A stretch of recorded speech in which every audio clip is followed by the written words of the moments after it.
நான் தானே பாரிஜாத பூந்தேனே கல்வி போல் காதலை கற்றுத்தர வந்தேனே கற்றுக்கொடு கண்ணாலே கன்னிமயில் உன்னாலே என்னவோ என்னவோ இன்பங்களை கண்டாலே பருவக் கனவு பிறக்கும் பொழுது இறகு முளைத்து பறக்கும் மனது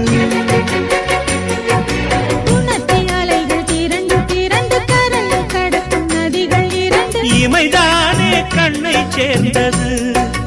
எந்தன் இளநெஞ்சம் உன்னை சேர்ந்தது செம்பருத்தி செம்பருத்தி பூவை போல பெண்ணொருத்தி